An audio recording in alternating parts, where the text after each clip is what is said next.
আলহামদুলিল্লাহ, আলহামদুলিল্লাহ রব্বিল আলামিন আর রহমানুর রাহিম মালিক ইয়াউমিদ্দিন ইয়াকা না'বুদু ওয়া ইয়াকা নাস্তাঈন।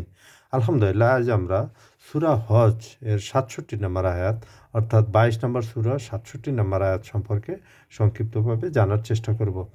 এই আয়াতের প্রতিপাদ্য বিষয় হলো যে আমি প্রত্যেক সম্প্রদায়ের জন্য নির্ধারণ করে দিয়েছি ইবাদত পদ্ধতি যা তারা অনুসরণ করবে এবং তারা যেন এ ব্যাপারে তোমার সাথে যেন তর্ক-বিতর্ক না করে। তুমি তাদেরকে তোমার রবের আহ্বানের দিকে ডাকো এবং তুমি তো সরল পথেই প্রতিষ্ঠিত।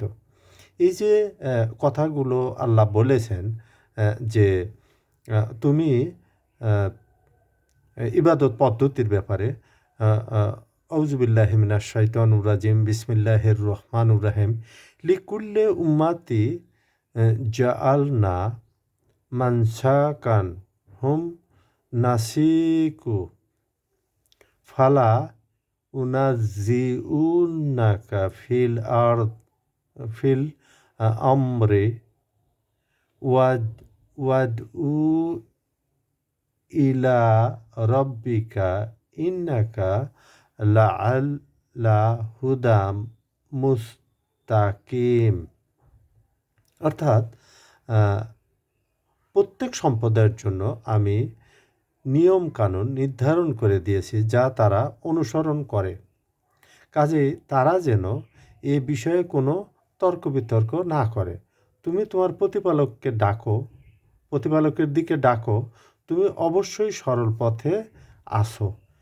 এ ব্যাপারে যে দুটো শব্দ ব্যবহার করা হয়েছে, একটা হলো আ আ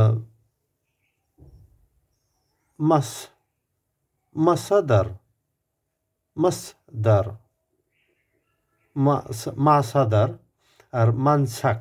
মাসাদার আর মানসাক এই দুটো শব্দ কুরতুবী উল্লেখ করেছেন, ইমাম কুরতুবী রহমাতুল্লাহ আলাইহি।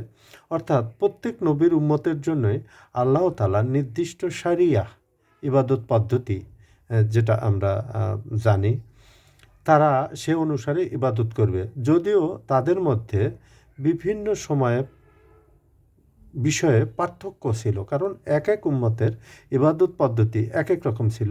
ওই সময়ের প্রেক্ষাপটে আল্লাহ পাক যেভাবে তাকে দিক নির্দেশনা দিয়েছেন, সে রসুল বা নবী সেইভাবেই দাওয়াতের কাজ করে গেছেন। কিন্তু মূল আদল হিকমতে কোনো পার্থক্য ছিল না, অর্থাৎ আকীদাগত দিক থেকে কোনো পার্থক্য ছিল না। সেসব উম্মত তাদের কাছে যে শরিয়া এসেছে সেটা অনুসারে আমল করে। সুতরাং তওরাত ছিল ইবাদত শরিয়াতে পদ্ধতি, কিন্তু তা ছিল মূসা আলাইহিস সালামের সময়ে। ঈসা আলাইহিস সালাম পর্যন্ত এবং ইনজিল ছিল ইবাদত ও শরিয়ত পদ্ধতি যা ঈসা আলাইহিস সালামের উপরে নাজিল হয়েছিল, সেটা মুহাম্মদ সাল্লাল্লাহু আলাইহি সাল্লাম পর্যন্ত সেটা সীমাবদ্ধ ছিল। কিন্তু মুহাম্মদুর রাসূলুল্লাহ সাল্লাল্লাহু আলাইহি সাল্লামের পরে যে ধারাবাহিকতা, যে উম্মতের জন্য যে শরীয়ত পদ্ধতি নিয়মকানুন লিপিবদ্ধ করা হয়েছে তা কিয়ামত পর্যন্ত, এবং সুতরাং এটা মেনে চলতে ফতুল কাদির। এবং এ আয়াতে শুধু এখানেই সীমাবদ্ধ নয়, আরও কিছু বিষয় মানসাক বলতে উল্লেখ করা হয়েছে, যে স্থান নির্দেশক, অর্থাৎ ইবাদতের স্থানের ব্যাপারে বলা হয়েছে, হজের ব্যাপারে বলা হয়েছে, এবং বিভিন্ন ধরনের ইবাদতের ভিতরে বাইরে অবিধানিক যে কিছু বিষয় এবং এগুলিও আলোচনা করা হয়েছে। কোনো বিশেষ ভালো বা মন্দ কাজের নির্ধারণ এই ইবাদত পদ্ধতির মধ্যে এসেছে।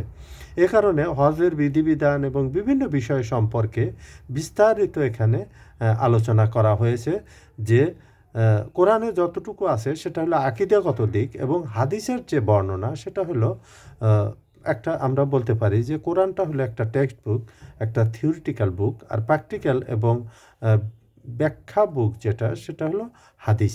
সুতরাং একটা আরেকটার পরিপূরক। যেমন এর আগে আমরা সূরা বনী ইসরাইলের ৭১ নম্বর আয়াত আমরা আলোচনা করেছি, যে ওইখানে যে আমাদের যে শরীয়তের যে বিষয়গুলি সেগুলি কিন্তু অবশ্যই আমাদেরকে মেনে চলতে হবে এবং ইমামকে মেনে চলতে হবে এবং ইমান ও কিতাব এই দুটো বিষয়। কিয়ামতের দিন কিন্তু ইমামদেরকে ডাকা হবে এবং কিতাব ও তার সাথেই থাকবে। তো এইখানে ইমাম বলতে রাসূলদেরকে বলা হয়েছে এবং সেই সাথে তাদের কিতাব প্রমাণস্বরূপ। সুতরাং কোনো কিছু আমরা যখন যাচাই বাছাই করতে চাই তখন কিন্তু আমাদের অবশ্যই কিতাবের প্রয়োজন পড়ে। সুতরাং কিতাব এবং যে কিতাব যার উপরে নাজিল হয়েছে সে, এই দুটোই কিন্তু প্রমাণ হিসাবে ব্যবহার করা হয় এবং এটা সবচেয়ে শক্তিশালী। যদি রসুলকে যদি ইমাম বলা হয় তাহলেও ঠিক আছে, কিতাবকে যদি রসুল বলা হয় সেটা যদি প্রমাণ বলা হয়, ইমাম বলা হয়, তবুও ঠিক আছে। কিন্তু দুটো যদি একসাথে হয় তাহলে তো আর কোনো কথা থাকে না। কারণ একজন সাক্ষী আর আরেকটা হলো লিখিত সাক্ষী। এই বিষয়গুলি আমাদের অবশ্যই মাথায় রাখতে হবে। যে বিষয়ে আয়াতের অর্থ উম্মতের জন্য শরীয়ত হিসাবে, ইবাদত পদ্ধতি হিসাবে স্থান বিভিন্নভাবে নির্ধারণ করা হয়েছে, এই বিষয়গুলি এই আয়াতের মূল প্রতিপাদ্য বিষয় হলো এইটা, যে শরীয়তের যে বিভিন্ন ধারা এটা আকীদাগত দিকের কিন্তু কোনো পরিবর্তন হয় না, কিন্তু পদ্ধতিগত দিক থেকে এটা অবশ্যই পরিবর্তন হয়। কালের প্রেক্ষাপটে এগুলি বিভিন্ন চাহিদা হিসাবে বিভিন্ন সময়ে এগুলি রসুলদের মাধ্যমে এগুলি সংশোধিত হয়ে থাকে। সুতরাং আপনি তাদের সমস্ত কর্মকাণ্ড নিয়ে তাদের সাথে বিতর্কে লিপ্ত হবেন না। তাদের সাথে সমস্ত বাতিলের বিষয়ে তর্ক করে আপনি আপনার কাছে যে হক এসেছে সেটা ছেড়ে দিবেন না। আর আপনার নিকটে যে হক এসেছে সেটা আপনি ছেড়ে দেবেন না, আর আপনি সরল পথেই প্রতিষ্ঠিত। সুতরাং এটা গ্যারান্টি দেওয়া হয়েছে এবং ইবনে কাসির এটা আপনি অবশ্যই যা আপনাকে আপনার মঞ্জিলে পৌঁছিয়ে দেবে। এইখানে মানসাকের আরও কিছু বিধিবিধান আছে, যেমন কোরবানি গোশত, জবেহর ব্যাপারে যে নিয়ম কানুনগুলি আগের উম্মতের জন্য যে ধরনের কোরবানির নিয়ম ছিল, গোশতের জন্তু জানোয়ার গোশতের ব্যাপারে যে নিয়মকানুন ছিল, সেগুলিও শেষ রাসূলের মাধ্যমে এগুলি এডিটিং করা হয়েছে এবং এগুলি শুধু আল্লাহই পারে তার রাসূলের মাধ্যমে, এবং রাসূলকেও দিক নির্দেশনা দিয়ে থাকেন আল্লাহর পক্ষ থেকে। কারণ নবী কোনো কিছুই বলে না আল্লাহর ইশারা ব্যতীত। তারা বলতো যে আশ্চর্যজনক জীবজন্তু তোমার সহস্তে হত্যা করো, তা তো হালাল, এবং যে জন্তুকে আল্লাহ তাআলা সরাসরি মৃত্যু দান করে তার মৃত্যু জন্তু তা হারাম। সুতরাং এটা কিভাবে সম্ভব? তারা এই রকমের বিভিন্ন রকমের বিতর্ক করে, কারণ মৃত্যু তো আল্লাহই দেয়, সুতরাং তুমি এটা খাবে না কেন? তারা এই ধরনের কুতর্ক নিয়ে আসতো। তো কুরতুবীতে আছে এটা আর কি। তো এখানে মানসাক যে শব্দ অর্থটা সেটা হলো জবেহ করার নিয়ম। সুন্নতে মুহাম্মদ সাল্লাল্লাহু আলাইহি সাল্লামের যে জবেহ করার নিয়ম, সেই নিয়মে যদি কেউ জবেহ না করে তাহলে সেটা হালাল হবে না। আগের নিয়মে, আগের জামানায়, আগের সময়ে সেটা হয়তো বা হালাল ছিল, অবশ্যই হালাল ছিল সেই ইয়াতে, কিন্তু ওই নিয়ম এখানে চলবে না। এখানে যখন নতুন নিয়ম আল্লাহ নিয়ে আসছে, সুতরাং এইটা তার নিয়মেই চলবে, কিন্তু তার নিয়মের সংশোধিত নিয়মে, অর্থাৎ নতুন রাসূলের উপরে পরবর্তী নিয়মে চলবে।